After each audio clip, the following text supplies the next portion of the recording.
السلام علیکم ورحمۃ اللہ وبرکاتہ۔ ناظرین، کیا آپ کو معلوم ہے کہ مشرقی ایشیا کی سب سے قدیم اور مفصل کتاب کس کو کہا جاتا ہے؟ وہ کون سی کتاب ہے جسے حکمت اور دانائی کا کمال تصور کیا جاتا ہے؟ بلاک پرنٹنگ کی وہ پہلی کون سی کتاب ہے؟ لکڑی کے ٹھپوں سے بننے والی پہلی کتاب کب چھپی تھی؟ کس ملک کو یہ اعزاز حاصل ہے کہ اس نے بلاک پرنٹنگ کا تصور دنیا کو دیا اور جس کی بنیاد کے اوپر دنیا کی جدید پرنٹنگ کا آغاز ہوا؟ عہد قدیم کی وہ کون سی کتاب ہے جس کو پڑھنے کے بعد اس دور کے حکمرانوں نے حکمرانی کو چھوڑ کر جنگلوں کا رخ کیا اور بخشی بن گئے یا بخشوؤں کا روپ انہوں نے دھار لیا تھا؟ اس کتاب کے متعلق آپ مفصل جو معلومات ہیں ہماری اس ویڈیو کے اندر دیکھ پائیں گے، تو چلیے آئیے بڑھتے ہیں آج کی ویڈیو کی طرف۔ مشرقی ایشیا کی سب سے پہلی اور مشہور مفصل کتاب جو بلاک پرنٹنگ کی پہلی تخلیق ہے، جسے حکمت و دانائی کا کمال سمجھا جاتا ہے، ڈائمنڈ سترا، جس کو سنسکرت میں وجرک جڈیکا یا پراجنا پرمیتا ستر بھی کہتے ہیں، ایک بدھ مذہب کی مذہبی کتاب ہے جو حکمت کے کمال سے مشہور ہے۔ اس کتاب کے دنیا میں بہت سی زبانوں میں ترجمے ہو چکے ہیں۔ ڈائمنڈ سترا مشرقی ایشیا میں سب سے زیادہ اثر مہایان سترا میں سے ایک ہے۔ یہ بلاک پرنٹنگ کی پہلی کتاب، جسے چینی قوم کے ایک ماہر باشندے مسٹر بونگ نے 11 مئی 1868 کو پرنٹ کیا تھا اور اسے واضح طور پر عوام کے لیے تخلیق کیا گیا۔ اب سوال یہ پیدا ہوتا ہے کہ ڈائمنڈ سترا کے متعلق معلومات کہاں سے اور کب ملی؟ یہ وہ واحد عہد قدیم کی پرنٹنگ ٹیکنالوجی ہے جو عہد جدید میں بھی استعمال ہوتی ہے۔ جب چائنیز کے بہت سے گروہ تجارت کی غرض سے افریقہ جیسے ملکوں میں جاتے تھے تو یہ تمام تجارتی قافلے سلک روڈ سے گزرا کرتے تھے۔ یوں یہ سلک روڈ سے گزرتے ہوئے چائنیز ٹیکسٹ کے متعلق 1900 میں سلک روڈ گوبی صحرا میں دریافت ہوئی۔ ڈائمنڈ سترا کی چائنیز زبان میں ٹرانسلیشن 40,000 سکرول کی ہے اور یہ سکرول دی کیو آف تھوروسیڈ بدھاز میں چھپی ایک لائبریری سے ملے ہیں۔ 1800 میں ایک چائنیز باشندے وانگ جو مغربی چائنا کی طرف سفر کرتا ہے، اسے غار میں ایک مینار دکھائی دیتا ہے۔ یہ غاریں ایک دور میں بادشاہوں کا مسکن ہوا کرتی تھی۔ اس نے ان غاروں کے اندر جانے کی پہلی کوشش کی اور ہزاروں آبجیکٹ جو ڈائمنڈ سترا کے متعلق تھے وہ دریافت کیے۔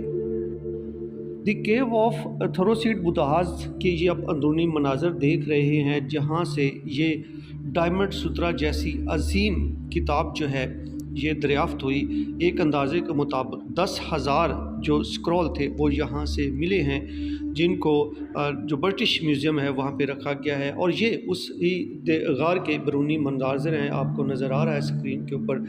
تو یہاں سے اب یہ آرکیالوجسٹ جو ہیں ان کے لیے ایک بہترین ریسرچ پوائنٹ ہے اور وہ لوگ یہاں پہ آ کے مختلف چیزوں کو تلاش کرتے ہیں۔ یہ پہلی معروف مشرقی ایشیائی بدھ مت مذہب کی کتاب ہے جس میں درج ہے کہ اسے پوری دنیا میں مفت تقسیم کیا جائے گا، اس کی کوئی قیمت نہیں لی جائے گی۔ ڈائمنڈ سترا جیسی عظیم کتاب کو چائنیز زبان میں 401 میں کمارا جیوا نے اس کی ٹرانسلیشن کی، اور کمارا جیوا کی ٹرانسلیشن کے بعد بہت سے ترجمے کیے گئے، مگر کمارا جیوا کے ترجمے کو معتبر سمجھا جاتا ہے۔ ڈائمنڈ سترا نے مشرقی ایشیائی بدھ مت مذہب میں 8 ورق سوتر کی پوجا اور پتھروں کی ثقافت کو جنم دیا۔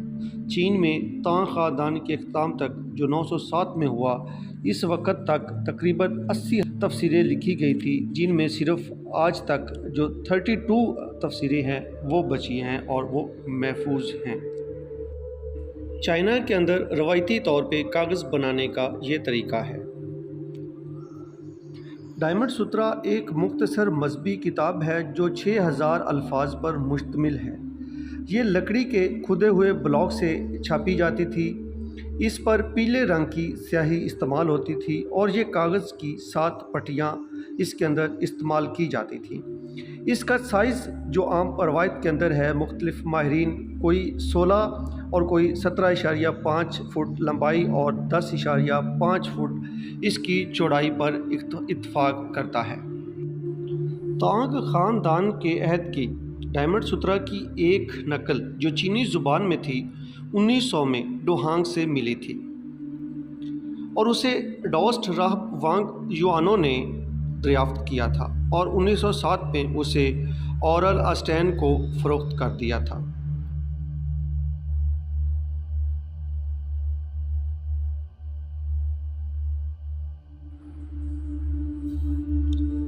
ڈائمنڈ سترہ کی اس کاپی کو جو 1907 میں خریدی گئی، ماہر ارضیات سر مارک اورل اسٹین نے خرید کر تجزیاتی بنیادوں پر اس کو ڈیجیٹائزیشن کے لیے برٹش میوزیم لائبریری نے اس کو اپنا حصہ بنا لیا اور مئی 2013 میں ڈائمنڈ سترہ کی ایک ڈیجیٹل کاپی کو برٹش میوزیم کی ورچوئل جو لائبریری تھی اس کے ایک باکس میں آن لائن گیلری میں اس کو رکھ دیا گیا تھا۔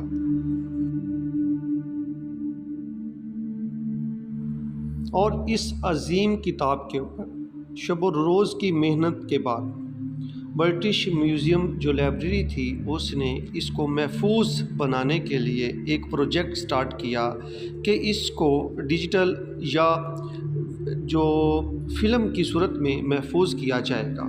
تو اس پروجیکٹ کو 2013 میں ہی کمپلیٹ کر لیا گیا اور اس کو ایک فلم کی شکل میں اپنے پاس ہمیشہ کے لیے محفوظ رکھ لیا گیا۔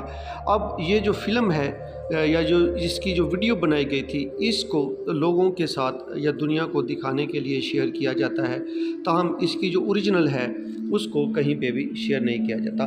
یہ آپ اس کے اوپر ویڈیو کے اوپر دیکھ بھی رہے ہیں کہ کتنی ایفرٹ کے ساتھ، کتنی محنت کے ساتھ ایک ایک لفظ کو، ایک ایک لائن کو محفوظ کیا گیا۔ یہ اس کی اوریجنل ہے۔ اب یہ کتنی خستہ حال ہے، اور اس خستہ حال ڈائمنڈ سترہ کی اس کاپی کو اب ڈیجیٹل فارمیٹ کے اندر چینج کر کے ہمیشہ کے لیے محفوظ کر لیا گیا ہے۔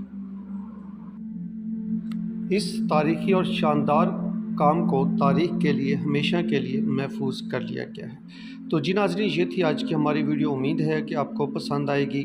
اپنا خیال رکھیے گا، ہمارے چینل کا بھی خیال رکھیے گا۔ اللہ حافظ۔